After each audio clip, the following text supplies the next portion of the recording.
Hi, good day. I'm Justin Ihular from Quezon City, Philippines.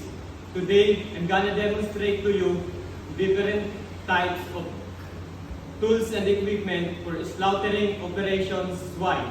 So first, we'll start for the PPE. So we have a helmet. We also have industrial pants. This is our rubber boots. So this is also our working shoes.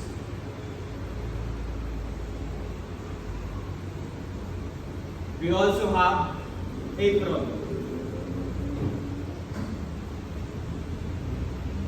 So we also have two types of helmet. This one is the disposable helmet, and this one is industrial helmet.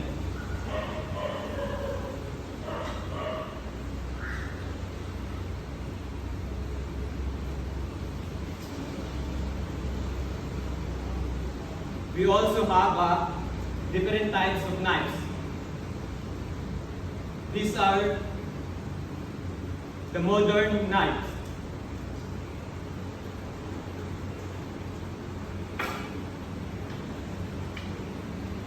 So these knives are for deboning.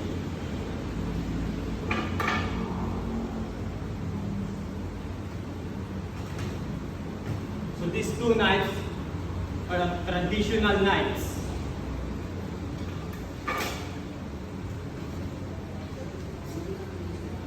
These knives are utility knives. This knife is for sticking.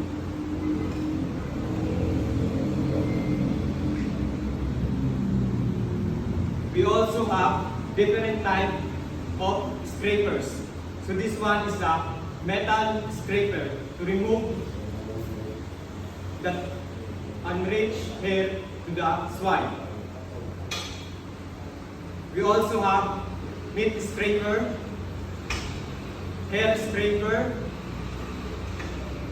and sawdust scraper.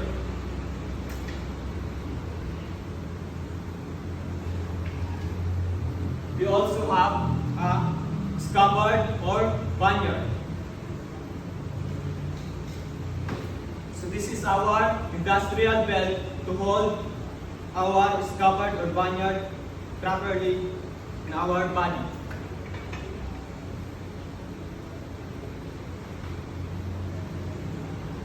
We also have different types of goggles. So this is the standard goggles.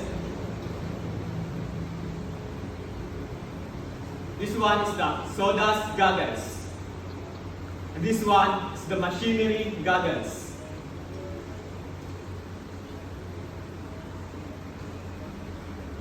We also have AirPods to reduce the sound inside the industrial plant.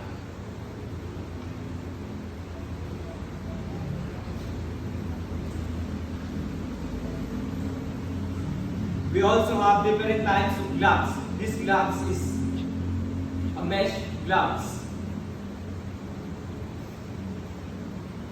This one is the rubberized gloves. And this one is industrial gloves.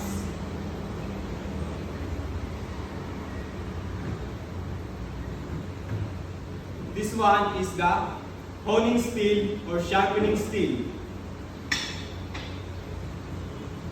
We also have a sharpening stone.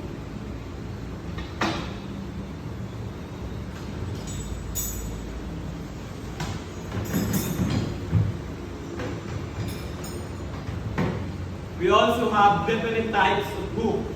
This one is the long range hook for scalding.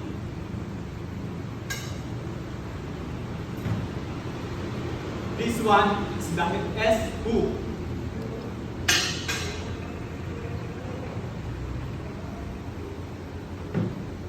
And this one is the metal hook to remove unglued swine. this one is the wooden hook. And this one is the rubberized hook. That's all.